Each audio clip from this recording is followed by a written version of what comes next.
Good morning students, कैसे हैं आप सब। आज से हम कक्षा 12 के भूगोल चैप्टर्स को मैं वीडियो के रूप में आपके सामने प्रस्तुत कर रहा हूं। पहला पार्ट है मानव भूगोल, प्रकृति एवं विशेष क्षेत्र।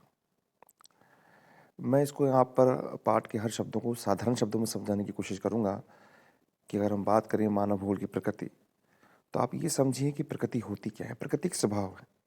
तो हम भूगोल, जैसे व्यक्ति का स्वभाव होता है, तो भूगोल का स्वभाव क्या रहा है, तो हम इसकी बात करें तो समझ सकते हैं कि प्रारंभ में भूगोल की प्रथम जो विचारधारा थी वो थी नियतिवाद। नियतिवाद एक जर्मन विचारधारा थी। इसमें प्रकृति का बोलबाला था। तो जो प्रकृति में जो चीज़ें थी उनको ही पढ़ना भूगोलविद्या का एक प्रमुख केंद्र रहा। पर्वत पढ़े गए, पठार पढ़े गए, मैदान पढ़े गए। यानी पहले जो भूगोल का रूप था वो भौतिक भूगोल था। लेकिन कालांतर में देखा गया कि भूगोल के अंदर जब एक जीव, जिसे मनुष्य कह सकते हैं हम, जिसने हस्तक्षेप करना शुरू कर दिया, पृथ्वी पर परिवर्तन लाना शुरू कर दिया, तो महसूस किया गया कि मनुष्य के द्वारा मनुष्य को और मनुष्य के द्वारा किए गए क्रियाकलापों को पढ़ना भी जरूरी है। एक विचारधारा संभववाद का जन्म होता है, जिसको हम आगे पढ़ेंगे। और यहाँ पर 18वीं शताब्दी के अंदर मानव भूगोल की शुरुआत होती है। एक नई शाखा का जन्म होता है। अब हम मानव भूगोल के रूप में, मानव भूगोल की परिभाषा के रूप में जो कुछ विद्वान हैं उनके बारे में पढ़ेंगे, कौन कौन विद्वानों ने इसकी परिभाषा दी है। पहले अगर विद्वान की बात करें, वो हैं फ्रेडरिक रेडज़ेल। फ्रेडरिक रेडज़ेल जर्मनी के हैं। इनको हम आधुनिक मानव भूगोल का जन्मदाता कहते हैं। प्रारंभ में ये माना गया कि ये नियतिवाद के समर्थक रहे, लेकिन फिर बाद में इनको आधुनिक मानव भूगोल का जन्मदाता कहा जाता है। उसका प्रमुख कारण है इनकी एक पुस्तक। उस पुस्तक का नाम है एंथ्रोपोजोग्राफी।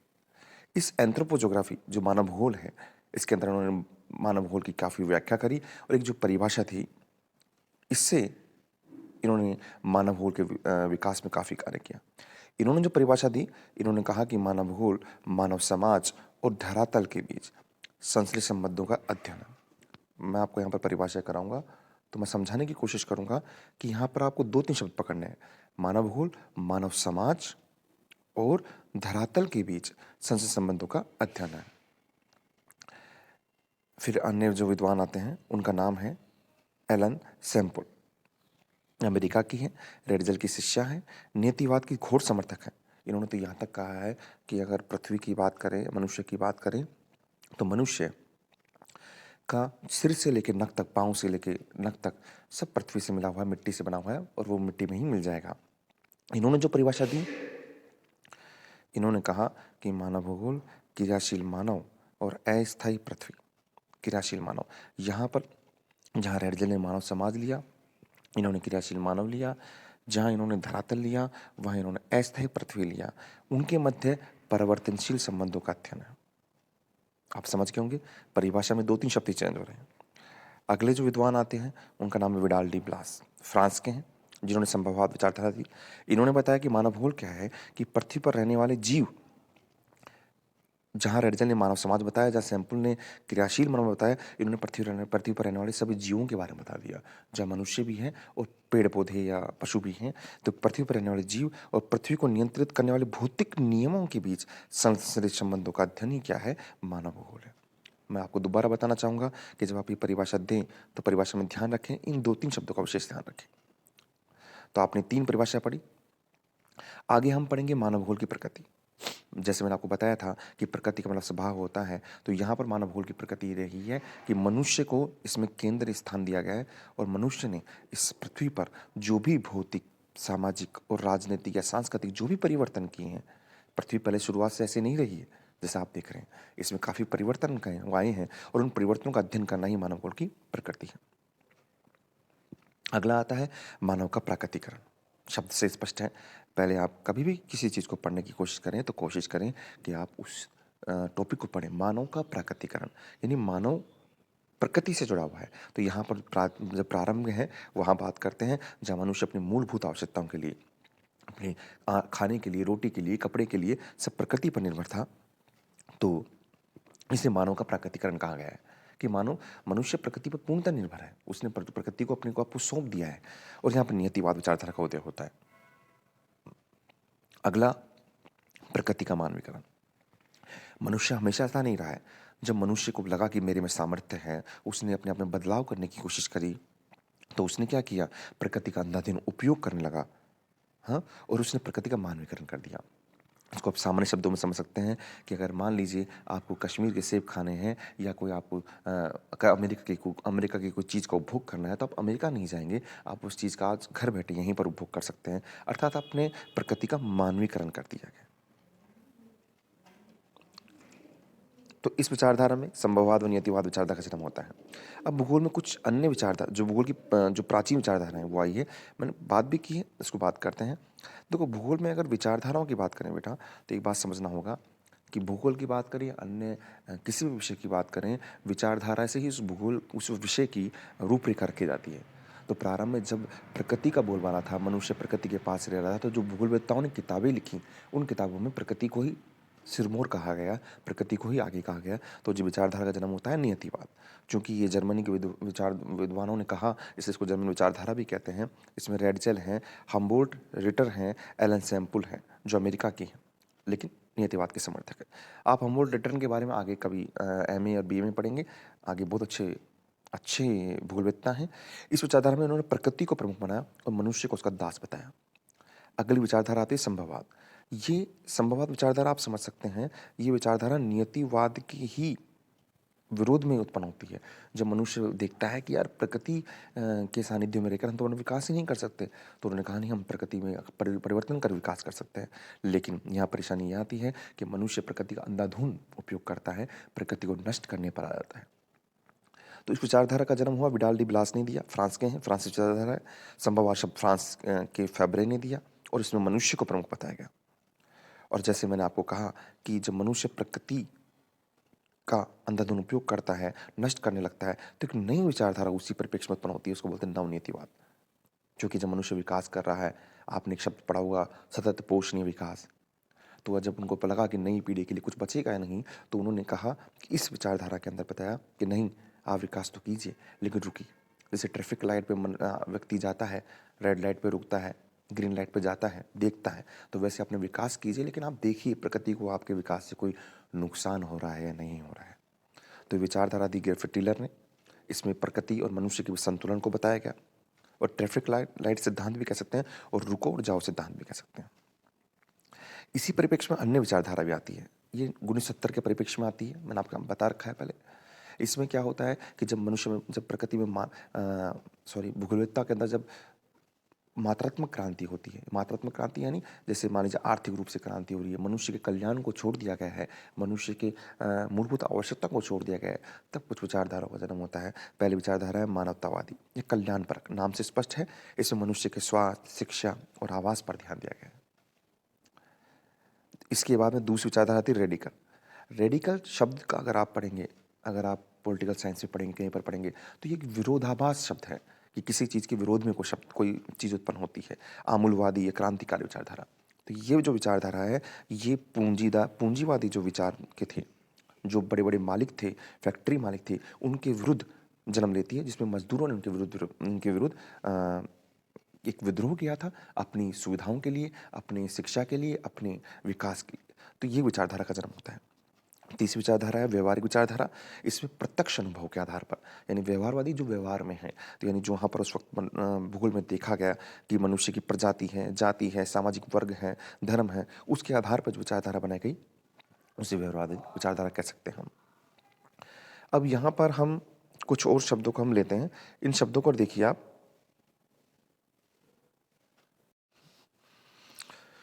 यहाँ पर आप मानव की अवस्थाएं देखेंगे, इन अवस्थाओं को मैं बिल्कुल आसान शब्दों में बताना चाहूँगा आपको, आप समझिए। पहली अवस्था है मानव आरंभिक युग, उपनिवेश युग, समय अवधि लेते हैं अपन। देखिए, आरंभिक उपनिवेश युग, इसमें उपागम क्षेत्र हैं, विशेषता हैं, बड़ी आसानी से समझेंगे आप कि आरंभिक उपनिवेश युग में जब मनुष्य ने समुद्री यात्राएं शुरू करी, यानी जब जब यूरोपियन कंट्री की बात करें हम स्पेशल, उनको लगा कि हम आसपास, जैसे मान लीजिए उष्ण कटिबंधीय कुछ फसलों को लेना है, तो उन्होंने समुद्री यात्राएं यानी देशों को खोजना शुरू किया। तो यहाँ पर समुद्री यात्रा द्वारा नए स्थानों को खोजा गया। विशेषता ये थी कि उनका जो उद्देश्य था, या तो अपने देश को बढ़ाना था, सीमाओं को बढ़ाना था, साम्राज्यवादी विस्तार था, ये व्यापार था। उद्देश्य तो व्यापार था, लेकिन बाद में ये साम्राज्यवादी विस्तार के रूप में बदल गया। जो आप इंग्लैंड में हम कई सालों तो गुलाम रहे हैं, आप देख सकते हैं।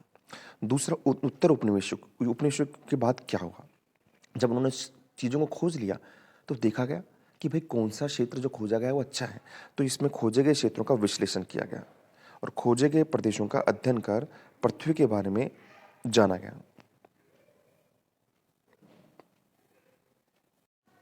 यहाँ पर खोजे गए क्षेत्रों का पृथ्वी के बारे में जाना गया, मतलब वहाँ पर देखा गया कि जो क्षेत्र खोजे गए, किसी ने उष्णकटिबंधीय इलाकों में खोजा, किसी ने शीतोष्ण में खोजा, तो एक तरीके से पृथ्वी के बारे में जानकारी हमको मिली। तीसरा था उत्तर युग अवधि के बीच 1930 का दशक। इसमें जब क्षेत्र खोजे गए तो देखा गया कहाँ पर हमको फोकस करना है, तो यानी जो क्षेत्र खोजे गए उनके बीच में तुलना की गई कि कौन सा क्षेत्र कौन सा क्षेत्र अलग है, कौन सा अच्छा है। जैसे आप देखेंगे इंग्लैंड ने हमारे भारत पर फोकस किया। अगर हम बात करें कुछ फ्रांसीसियन की बात करें, पुर्तगाली की बात करें, तो अन्य देशों पर, ब्राज़ील पर या अन्य देशों पर अपना फोकस किया। अब आता है 1950 के 1960 का दशक। इसमें क्या किया गया, जो क्षेत्र खोजे गए उनका कंप्यूटरीकृत व गणितीय आंकड़ों का प्रयोग करके उनके बारे में और जाना गया। उसमें सहयोग किया गया मानचित्र के द्वारा, और जो उपग्रह के द्वारा सैटेलाइट आए, सूचनाएं उपग्रह के द्वारा, उसके द्वारा इस पृथ्वी के बारे में काफ़ी जाना गया। 70 का दशक आता है, आगे बढ़ते हैं। मैंने बताया मात्रात्मक क्रांति आती है, तो उसके विरोध फलस्वरूप 3 विचारधाराएं आगे बात कर चुके हैं अपन पीछे। मानवतावादी, रेडिकल और व्यवहारवादी विचारधारा का जन्म होता है, जो मात्रात्मक क्रांति के विरोध में होता है। और अंत में आती है 1990 का दशक, आधुनिक काल है। इसमें जाना गया है कि वैश्विक अध्ययन के स्थान पर, इसमें ये देखा गया, भूगोलवेत्ता ने देखा कि हम पूरे विश्व को ना पढ़ें, हम पढ़ें प्रादेशिक अध्ययन पढ़ें। प्रादेशिक अध्ययन मतलब अगर हम बात कर रहे हैं, अगर हमको मिट्टी पढ़नी है तो पूरे विश्व की मिट्टी पढ़ने के बजाय हम पहले राजस्थान की मिट्टी पढ़ें, फिर भारत की मिट्टी पढ़ें, उसके बाद में आप विश्व की मिट्टी पढ़ सकते हैं। यानी हम छोटे से बड़े क्षेत्र में जाएं। ये इस विचारधारा का मुख्य उद्देश्य था। तो आप 3 विचारधारा देख रहे हैं, आप 3 युग देख रहे हैं। उपनिवेश युग, जिसमें समुद्री यात्रा है। दूसरा उत्तर उपनिवेश युग, इसमें जो खोजे गए क्षेत्रों के बारे में जाना गया है। फिर उसके बाद में अंतरयुग, जिसके बारे में खोजे गए जो क्षेत्र उनकी तुलना की गई है। 50 से 60 का दशक, जिसमें कंप्यूटर के तरीकों के द्वारा उनके बारे में और जाना गया है। फिर वहाँ 70 का दशक, 3 क्रांतियाँ, मात्रात्मक क्रांतियाँ जो जन्म ली है। और 90 का दशक वैश्विक अध्ययन के बारे में बताया गया। इस प्रकार हम आगे देखें, अब है मानव भूगोल के क्षेत्र। आप बच्चों, आप समझ सकते हैं कि भूगोल एक व्यापक सब विषय है। भूगोल का संबंध हमारे अन्य विषयों के साथ में है ही, और इनसे जो शाखाएं ली गई उनका मूल विषयों के साथ संबंध है। अगर जैसे हम बात करें, अगर हम आर्थिक भूगोल पढ़ते हैं, अगर आपने पढ़ा होगा आर्थिक, अगर खनिज के बारे में पढ़ रहे हैं, व्यापार के बारे में पढ़ रहे हैं, तो ये एक आर्थिक भूगोल का तो ही, लेकिन अर्थशास्त्र से संबंध है इसका। तो इस तरह के यहाँ बताया गया है कि जैसे सामाजिक भूगोल किया, अब सामाजिक भूगोल की कुछ उपक्षेत्र बताए हैं, जैसे व्यवहारवादी, लेकिन इसका संबंध है मनोविज्ञान से। सामाजिक कल्याण भूगोल, इसका संबंध है कल्याण अर्थशास्त्र से। अवकाश भूगोल समाजशास्त्र से। सांस्कृतिक भूगोल मानव विज्ञान से। लिंग भूगोल, ऐतिहासिक भूगोल, चिकित्सा भूगोल। तो आपको यहाँ पर मुख्य विषयों को याद करना है, इनके उपक्षेत्र और अन्य विषयों से क्या संबंध है। जैसे नगरीय भूगोल की बात करें तो इसका उपक्षेत्र नहीं है, सीधा ही अन्य विषय है, नगरीय अध्ययन व नियोजन।